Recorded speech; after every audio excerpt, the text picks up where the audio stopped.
அடுத்து தண்ணிக்கு ஒரு மாநாடு போட போகிறான். ஓகே, தெரியுமா உங்களுக்கு? தண்ணிக்கிட்ட எப்படி சார் பேசுகிறேன்? அது அவர்கிட்ட தான் கேட்கணும். தண்ணிக்கும் உயிர் இருக்குல்ல தம்பின்னு.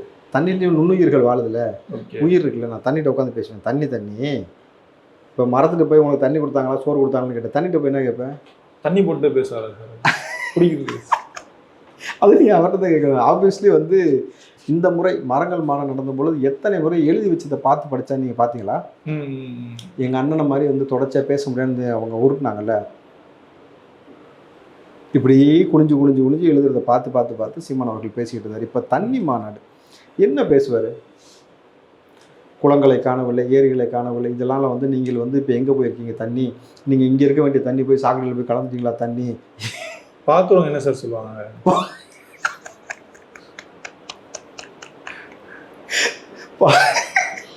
பார்க்குறவன் என்ன சொல்லுவாங்க? நீங்கள் சொல்லுங்கள். தண்ணிகிட்ட பேசுகிற அளவுக்கு அண்ணன் போயிட்டாருன்னா என்னன்னு சொல்லுவான் சொல்லுங்கள்.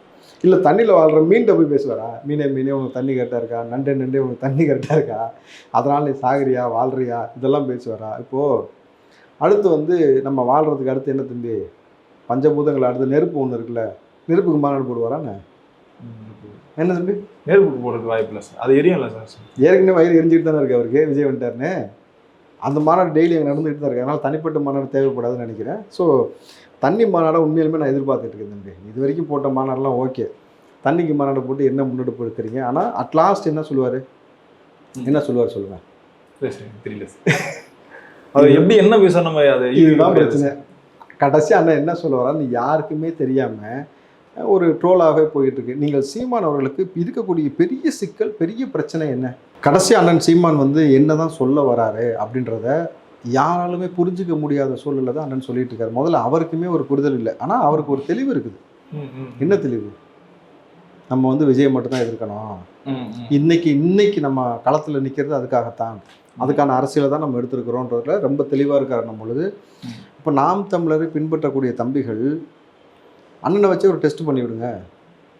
2 பாம்பு தூக்கி கடிக்க விட்டு கத்தாமல் தான் விஷம் ஏறுதா குறையுதான்னு ஃபஸ்ட்டு டெஸ்ட்டு. அப்புறம் மரத்து கூட அவர் பேசணுமே, நீ கொஞ்சம் பேசி பாருங்கள் அது என்ன செய்யுதுன்ட்டு. அப்புறம் 3வது தண்ணிக்கு மாநாடு என்ன செய்ய போகிறாரு? எந்த தண்ணியை வச்சு மாநாடு போட போகிறீங்க? ஏன்னா அவர் சொல்லியிருக்கிறாரு, அவங்க வீட்டில் வயக்காட்டில் வேலை செய்யும் போதே பார்த்தீங்கன்னாக்கா குவார்ட்டரும் பிரியாணி கொடுத்தா தான் வேலை செய்கிறாங்க. அந்த மாதிரி நம்ம வாங்கி கொடுக்க வேண்டிய சூழலாம் ஏற்பட்டுருக்கெல்லாம் பேசியிருக்காரு பொழுது அண்ணன் அடுத்து எந்த தண்ணிக்காக போராட போகிறான்றதை நம்ம பொறுத்து தான் பார்க்கணும்.